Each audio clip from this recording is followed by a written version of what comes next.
All right, now, so the South African Civil Aviation Authority hosted the inaugural National Aviation Gender Summit over the past 2 days. Now, more than 105 years since the first commercial flight took off, global statistics indicate that women constitute less than 6% of pilots across the world. Now, the CEO of the CAA, Khoza, joins me live now via Skype. A very good evening to you, Khoza. Thanks for your time. I mean, what would one say? This summit is clearly long overdue. Women only constituting 6% of pilots across the world. Good evening, and thank you for the opportunity. Of course, it is very concerning for us as the South African Civil Aviation Authority that after so many years, we still have a challenge, particularly of women inclusivity in the aviation sector, which is why we decided, supported by our government, that we needed to have a discussion, firstly a global discussion around the issues of gender inclusivity or gender equality and empowerment. We hosted the first ever Global Aviation Gender Summit last year in August in Cape Town, which was attended by more than 500 people across the world, including the UN agencies. So that summit had its own outcomes, which became global outcomes. So we then decided this year that because we do have the global outcomes, it is opportune time for us to take those global outcomes and localize them, which is why we have now decided to come up with this summit, which will be a permanent feature on our calendar on a yearly basis, to say, what is it that we are not getting right? Why is it, after so many years, particularly when you look at the democratic dispensation in our country, we still have a challenge of women accessing a myriad of careers in civil aviation, including business opportunities. And again, our discussion is really tailored towards, one, what are the barriers of access? Two, how do we deal with the stereotypes? Because as the statistics indicate, it's very clear that there are systemic or structural issues that we need to deal with now in order to lower those barriers and ensure that women, in fact, have a space in this very important sector of our economy. So the discussions that we had today, in fact, the past 2 days, from yesterday and today, centered around the issues of how do we turn the corner? How do we make it possible for a young girl in the rural area who has an aspiration of pursuing a career in aviation or who has an aspiration to enter a business space in this aviation sector? What is it that we must do? What is it that we must get right? I'm very pleased that our Minister of Transport, as a matter of fact, when he opened the summit yesterday, gave us very clear direction in terms of what he would want to see the aviation sector producing in the very near future. He spoke about aligning his speech to the United Nations Sustainable Development Goal number 5 in particular, speaking about the gender parity issues, which calls for a representation of 50% women by 2037. To say, in fact, if our cabinet has managed to achieve that, why will it be difficult for the aviation sector to do likewise? So we are quite pleased that we managed at least to get to the bottom of the issues, because they were shared by many speakers from different sectors, from airlines, from operators, and so on. But what was a highlight, I must indicate, was the commitment from the captains of the industry, who signed a pledge together with the minister to say, not in our name, that we shall have a perpetuation of women exclusivity in this sector. So to me, I think if leadership has given its own commitment, I want to believe that we are going to see changes in the very near future. Yeah, you speak about a goal towards 2030. But it seems that the figures are even more startling when you look at, for example, other areas of aviation. For example, technical. It's not just when we look at women who are pilots, the low figures there or statistics. But if you look at technical, for example, and other areas in aviation that also seem to be lagging behind.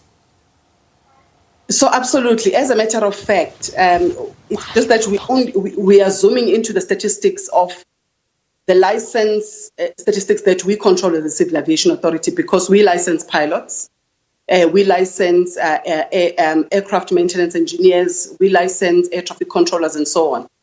But if we were to look at the data, the information from across the board, I'm talking about all disciplines within the aviation system, in fact, the trend is pretty much the same, with an exception, of course, of cabin crew or the safety officers. Yeah. Because I know that quite often we think cabin crew, they only there to serve us food and so on. But as a matter of fact, they are also licensed by the Civil Aviation Authority, and they do become safety officers. Yeah. But we do see a trend that perhaps because the training access in cabin crew is much easier than the other technical fields, that is where we see a bigger, percentage in terms of, an uptake of women. But you are saying that is not enough, because where we want to see women playing additional to the cabin crew, a meaningful role in the technical space, we do want to see more pilots, we do want to see more aeronautical engineers, aircraft maintenance engineers, and so on, also entering this space. So one of the things that was a revelation in the Global Gender Summit of last year was that we have an aging population of pilots. We have an aging population of air traffic controllers and so on. Yeah. And therefore, by 2035, 2037, we will start seeing a global shortage of those technical skills. So we cannot have a discussion of building a pipeline, but we are excluding women, which is why it's very important that whilst we still have time to prepare for 2035, 2037, we need to ensure that we robustly deal with the issues of gender inclusivity, but towards more gender inclusivity. Yeah. What were some of those stumbling blocks that came out of that discussion? Because I see on the list of speakers there were some leading women in aviation who also had their say. Some of the barriers is that we don't encourage our young girls enough to take up the STEM subjects, that's your science, technology, mathematics and engineering, for instance, in order for them to have a smooth transition into these technical fields. Secondly is the issue of funding. To train as a pilot, for instance, can cost an arm and a leg when you compare it to the normal university training degrees, diplomas, and so on. But thirdly, South Africa deals with a double challenge, so we call it. The first challenge is that we have a history of apartheid, and therefore women, particularly black women, were excluded in pretty much all sectors of our economy, as we know. But secondly, there is also an issue of gender exclusivity of women in general. So we need to tackle both challenges at the same time. So we see that as a third challenge. Yeah. We also do see some subtle racism, particularly in the technical fields. And I will tell you why I'm saying that. Something that came out strongly in the summit. The training schools in South Africa are owned by, I would say, white men in majority. Yeah. Maybe some of them don't necessarily have a developmental or transformative gender as a priority.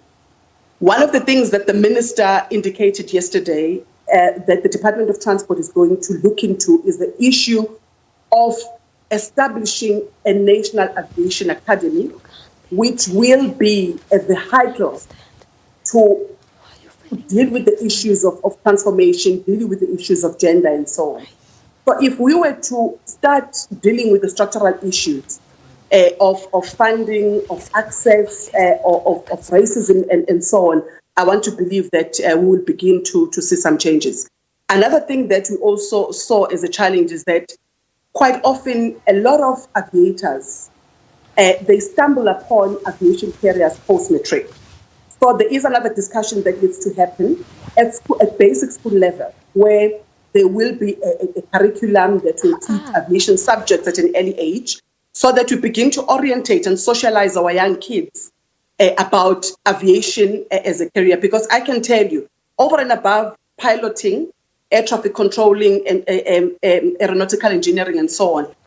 There's quite a number of other areas. For instance, we have doctors who specialize in aviation medicine, but Italy is known about it, particularly among women as well as black women. Yes. So we need to really socialize, reorientate, and make sure that we take aviation to the communities so that people can make their decisions at a very young age in terms of what careers they want to pursue.